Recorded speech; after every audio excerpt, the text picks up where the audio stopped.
നമ്മള് പണിക്ക് പോകരുത്, ഹസ്ബൻഡ് പണിക്ക് പോകുന്നു, കുറെ കാശുള്ളൊരു ഹസ്ബൻഡ്. ഹേ ഗായ്സ്, അപ്പൊ നമ്മളിന്ന് യൂണി പോവാണ്. കുറെ നാളത്തെ ബ്രേക്കിന് ശേഷം സെക്കൻഡ് ഇയറിലെ ഫസ്റ്റ് ക്ലാസ് ആണ് യൂണിയിലെ. അപ്പൊ ഇന്നത്തെ യൂണിയിലെ വിശേഷങ്ങൾ നിങ്ങൾക്ക് കാണിച്ചു തരാം. ഷോപ്പിംഗ് മാത്രമല്ല, എല്ലാത്തിനും കൊണ്ടുപോകണം. പൈസ അവനിങ്ങനെ എറിയണം, ഇങ്ങനെ വീശണം. എനിക്ക് പണിക്ക് പോവാനുള്ള അവസ്ഥ ഉണ്ടാക്കണം. നമ്മള് പണിക്ക് പോകരുത്, ഹസ്ബൻഡ് പണിക്ക് പോകുന്നു, കുറെ കാശുള്ളൊരു ഹസ്ബൻഡ്.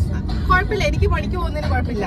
അത് ചുമ്മാ ഹോബിക്ക് പോകുന്ന പോലെ, പൈസ ഉണ്ടാക്കാൻ വേണ്ടിയിട്ട് കഷ്ടപ്പെട്ട് പണിയെടുക്കുന്ന പോലാണ്. ഓക്കെ, ഡെയിലി ഷോപ്പിങ്ങിന് കൊണ്ടുപോകണം, സിനിമയ്ക്ക് കൊണ്ടുപോകണം. കുഴപ്പമില്ല, ഞാൻ കുറച്ച് കയ്യിൽ നിന്ന് ഇട്ടോളാം. ഓക്കെ, അതിന് കുഴപ്പമൊന്നുമില്ല. പക്ഷെ മേജർ പരിപാടിയെല്ലാം എന്നായിരുന്നു എന്റെ ഇത്രയും നാളുള്ള വിചാരം. കിട്ടൂലെന്ന് മനസ്സിലായി. ഇനിയിപ്പോ മനസ്സിലായി.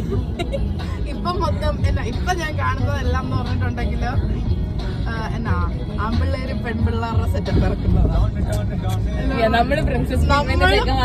അങ്ങോട്ട് കൊടുക്കേണ്ട അവസ്ഥയാ. എക്സ്പീരിയൻസ് ആയാന്ന് ചോദിച്ചാൽ എനിക്കൊന്നും പറയാനില്ല. ഒന്നും പറയാനില്ല. അങ്ങനെ കഥയൊക്കെ പറഞ്ഞു പറഞ്ഞ് ഞങ്ങൾ യൂണിയിലെത്തി കേട്ടോ. നമ്മുടെ നാട്ടിലെ പോലെയല്ല ഇവിടുത്തെ കാര്യങ്ങൾ, ഭയങ്കര ഡിഫറെന്റ് ആണ്. നമുക്ക് യൂണി എന്ന് പറയുന്നത് ഒരു ഭയങ്കര വലിയ സ്പേസ് ആണ്. അവിടെ നമുക്ക് പഴയ നമ്മുടെ നാട്ടിലെ പോലത്തെ കുറെ ബോറിംഗ് ക്ലാസ് റൂംസ് അങ്ങനെയൊന്നുമല്ല. ഇവിടുത്തെ സ്ട്രക്ചറും കാര്യങ്ങളും എല്ലാം ഭയങ്കര ഡിഫറെന്റ് ആണ്. ഭയങ്കര രസമാണ്. ഇവിടുത്തെ ടീച്ചേഴ്സ് ആണെങ്കിലും ഭയങ്കര ഫ്രണ്ട്ലി ആണ്.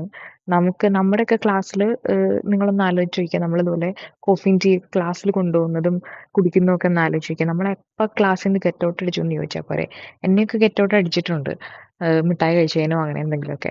പക്ഷെ ഇവിടെ അങ്ങനത്തെ സീനുകളൊന്നുമില്ല. ഇതൊക്കെ എല്ലാവരുടെയും എല്ലാവർക്കും എല്ലാത്തിനുള്ള ഒരു സ്വാതന്ത്ര്യമുണ്ട്.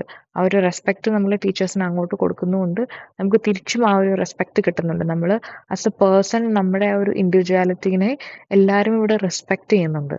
അതാണ് ഇവിടുത്തെ ഏറ്റവും വലിയ കീ ഡിഫറൻസ് എന്ന് പറയുന്നത്.